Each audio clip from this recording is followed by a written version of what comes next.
Lanjut lagi, kita ke bagian hidrokarbon alifatik yang mana terdiri dari alkana, alkena, dan alkuna. Nah, tadi teman-teman sudah familiar dengan alkana yang mana memiliki rantai tunggal ya, ikatan tunggal. Nih, seperti ini tunggal kan. Nah, saat ini yang harusnya dipahami yaitu adalah ada lagi nama lain seperti alkena dan juga alkuna. Tadi secara singkat saya sudah membahas tentang adanya ikatan, semisal di sini ada CH2 berarti sisanya ada seperti ini ya, karena dia ada yang seperti ini maka dinamakan CH2. Nah, karena berarti dia ada sisa 1, 2 yang kosong. Nah, maka dari itu H2-nya ada, tapi kalau misalnya ada lagi mengikat di tempat lain, maka jadi hilanglah itu nama H-nya. Setiap ada ikatan satu, H-nya ini juga akan hilang ya, hilang satu. Nah, sehingga di sebelahnya kalau sudah ada rangkap dua seperti ini, ada CH, lalu dia mengikat satu atom karbon lagi, berarti CH-nya di sini tinggal satu ya. Dan di sini biasanya nanti ada lagi CH. Misalnya udah selesai, CH 3. Oke. Ya, karena di sini masih ada sisa 3. Di sini yang saya mau tekankan adalah rangkap 2 ini. Biasanya alkena memiliki rangkap 2, makanya dinamakan alkena. Kalau alkuna rangkapnya ada 3. Ya. Sehingga nanti C kalau punya 3 seperti ini berarti sisa H hanya satu saja, hanya H1 seperti ini, lalu ada 3 begini, lalu ada C, tapi kalau misalnya mengikat lagi berarti habis H-nya. Oke? Nah, di sini saya bisa lebih jelaskan lagi kalau ikatan yang terbentuk pada alkana yaitu tetrahedral, karena nanti ada 4 atom yang dapat melekat pada atom C. Sedangkan alkena biasanya adalah trigonal planar karena nanti ada 3 atom yang dapat mengikat di C-nya. Oke, masih sisa 3. Dan yang di bagian alkuna bersifat linier ya. Rotasinya seperti apa? Kalau untuk alkana bebas, alkena terbatas, dan alkuna terbatas. Sudutnya seperti ini. Ya. Panjang ikatan, ini ya. Lebih panjang mana? Lebih panjang yang alkana. Sehingga nanti sifat kimianya yang lebih pendek, yang lebih reaktif. Atau yang lebih panjang, yang lebih reaktif. Biasanya yang lebih panjang, yang lebih reaktif. Tidak bisa ya, atau gimana? Ayo coba cari tahu. Lalu di sini ada sifat fisik seperti tidak larut air untuk alkana. Kalau alkena kadang bisa larut air, dan alkuna sangat tipis kemungkinan untuk larut di air. Wujud zatnya kalau ikatan atau kalau panjang C-nya itu kurang dari 5 biasanya gas. Kalau untuk alkana ya, kebanyakan gas untuk alkena, alkuna, alkana yang mana jumlah karbonnya itu kurang dari 5. Tapi kalau sudah lebih dari 5, lebih panjang, berarti cair. Maka dari itu, kalau dia cair, ingat bisa dicampur ya. Kalau gas agak susah mau dicampur. Lalu di sini titik didihnya. Titik didihnya dapat dikatakan rendah untuk alkana. Alkena karena dia lebih stabil ya, rangkap 2 itu berarti dia cenderung lebih susah ya untuk direaksikan ke senyawa lain, apalagi rangkap 3, sehingga nanti titik didihnya harus lebih tinggi ya. Nah, oke. Lalu di sini bagaimana dengan isomernya? Yaitu kerangka. Kalau untuk alkena yaitu kerangka dan geometri. Tapi untuk alkuna yaitu kerangka. Tata namanya biasanya tadi ada ana, ena, dan una. Contohnya kalau untuk ana ada metana, kalau untuk ena ada metena, dan akhiran una ada butana. Contoh, di sini ada alkana tanpa cabang dinamai sesuai dengan jumlah atom C. Metana, berarti met ya di sini. Met itu identik dengan 1, metil ya. Metil, etil ya. Propana itu 3. Tadi saya sempat sebut 4 ya, saya lupa. Jadi propana ini 4 C-nya. Pentana itu adalah 5. Nah, ingat kalau misalnya nanti dia berubah ya, dengan ada ikatan 2, berarti berubahnya menjadi pentena. Kalau ada ikatan 3 ya, 3 ikatan tadi berarti namanya pentuna.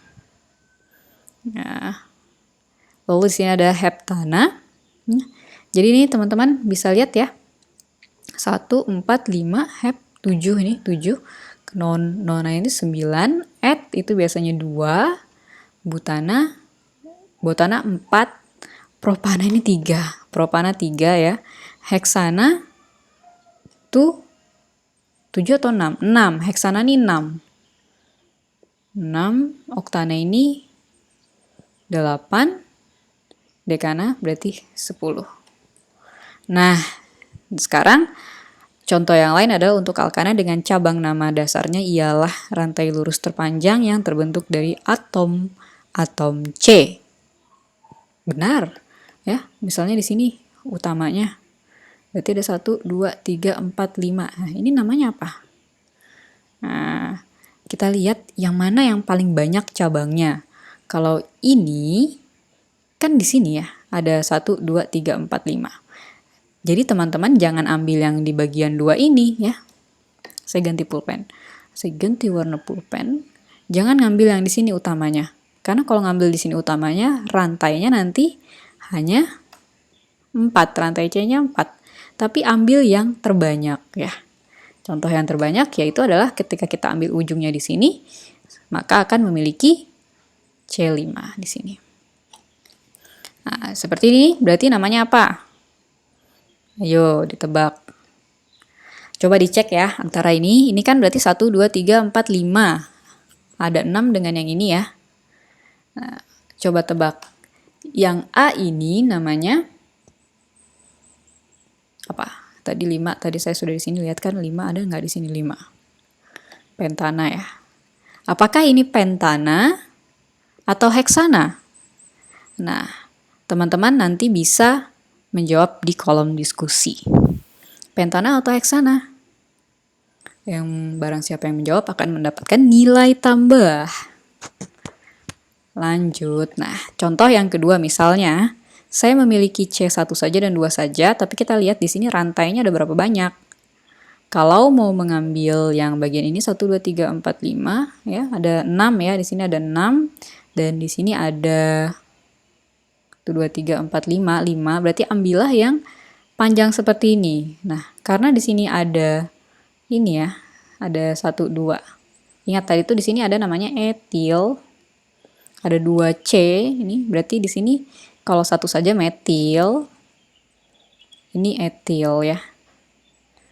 Nanti kita lihat lagi. Tapi bisa ya, kemungkinan memang ada seperti ini. Ada, ambil yang seperti ini meskipun C-nya seperti itu. Ya, jadi bukan diambil dari yang bagian ini saja lalu dihitung dari sini ke sini tuh nggak nyambung, tapi nanti dipecah.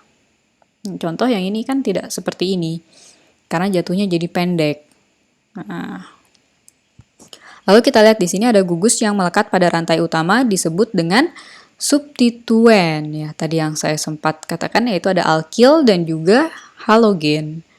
Nah, substituen ini biasanya bisa diisi dengan halogen yang mana ada fluoro, kloro, bromo, dan juga iodo.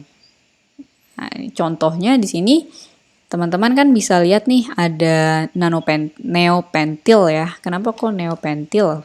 Pentil berarti identik dengan tadi 3 ya. 3 berarti 1, 2, 3, 4. Pentana. Pentil seharusnya 5. Saya salah lagi.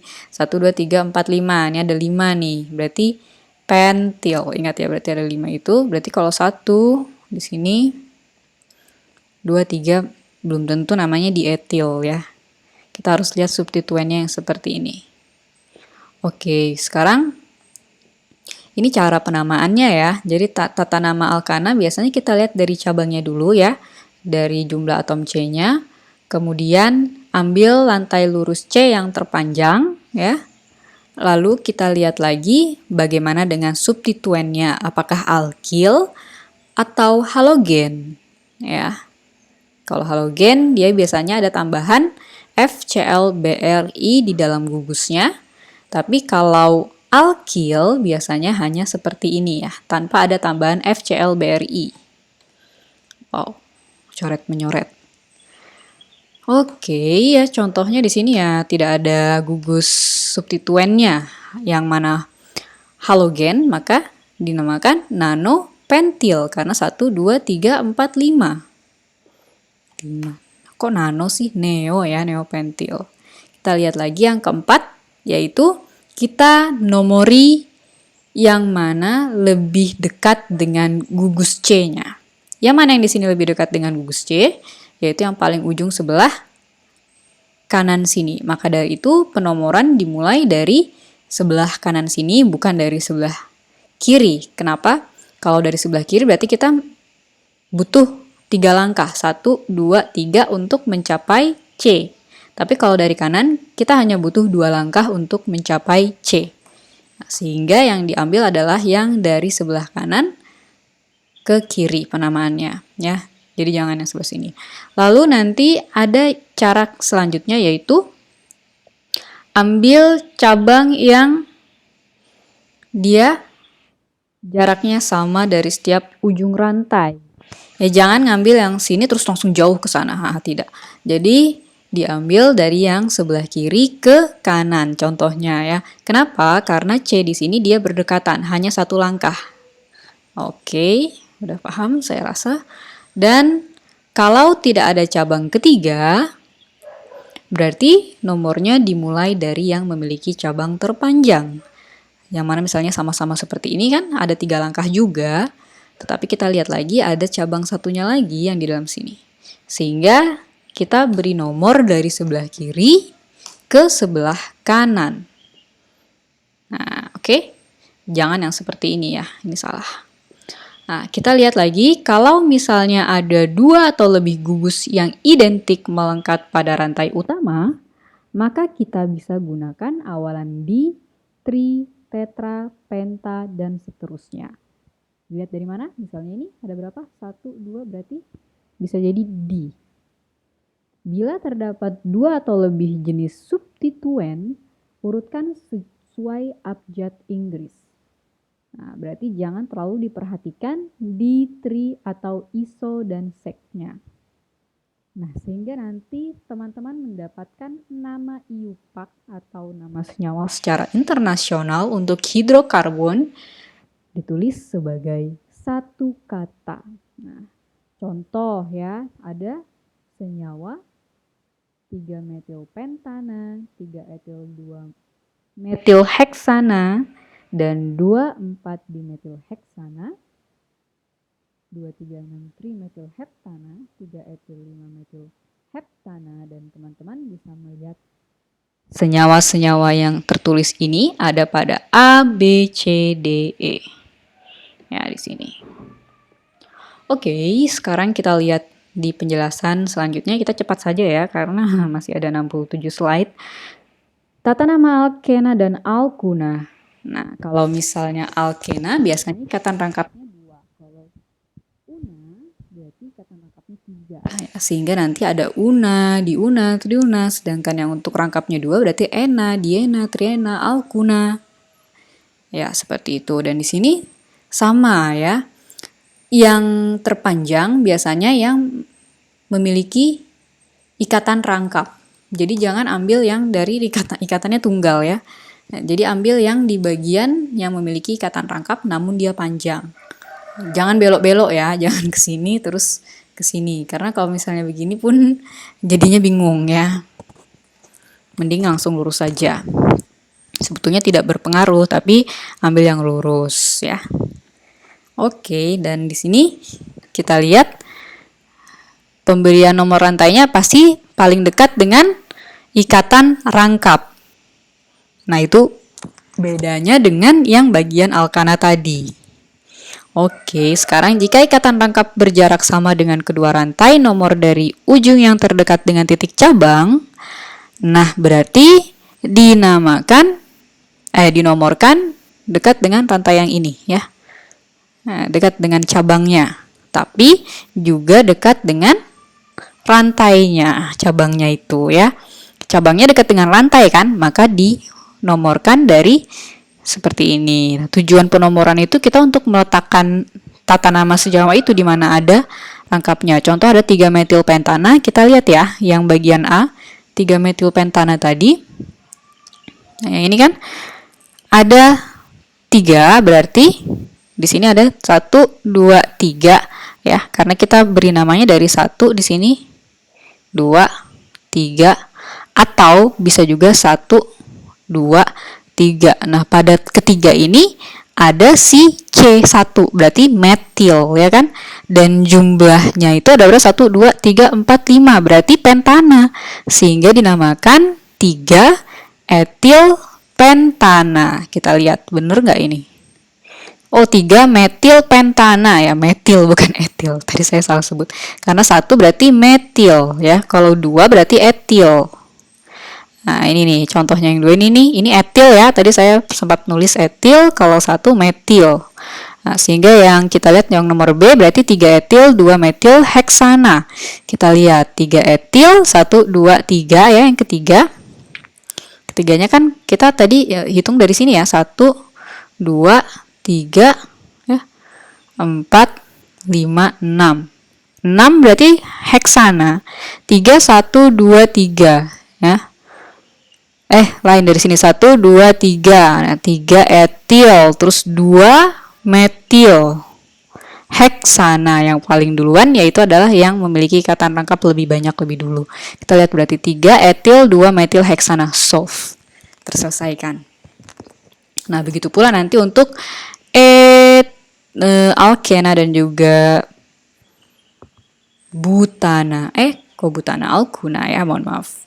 Kita lihat di sini tadi kan sudah kita lihat penamaannya selalu lebih dekat dengan rangkapnya ya, atau bahkan turunannya yang mana dekat pula dengan rangkapnya. Nah, lalu kita buat dengan nomor atom terendah dari yang terdekat dengan rangkap. Contoh ini 1, 2, 3, 4 ya. Jadi bukan dari sini. Nah, ini namanya berarti 1 butena. Kenapa seperti itu? Karena dimulai dari 1 yang paling rendah ya. Rangkapnya berarti nomor 1 tuh yang paling rendah di sini. Nah, dia nempelnya di atom C yang nomor 1, berarti letakkanlah 1 butena, menandakan jika rangkap 2 ada pada C atom nomor 1. Jadi jangan ditulis 2 butena, itu salah ya kalau 2 butena. Jadi yang benar adalah 1 butena. Nah, kenapa butena ya? Dikarenakan dia ini adalah butil ya, butil itu 4. Ya, ingat ya. Berarti butena. Oke, udah paham ya. Lalu di sini kalau misalnya ada lebih dari 1 ikatan rangkap, maka nomori dari ujung terdekat dengan ikatan rangkap yang paling pertama. Yang mana yang paling dekat, kiri atau yang sebelah kanan? Yang sebelah kiri ya. Nah, sehingga di sini penomorannya dari nomor 1, 2, 3, 4, 5. Yang di sebelah kanan itu yang salah. Ini salah. Nah, sekarang teman-teman tambah tugas yang tadi saya tanya ya.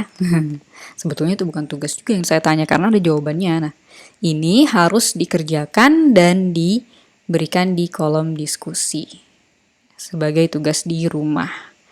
Ya, paling lambat nanti malam ya.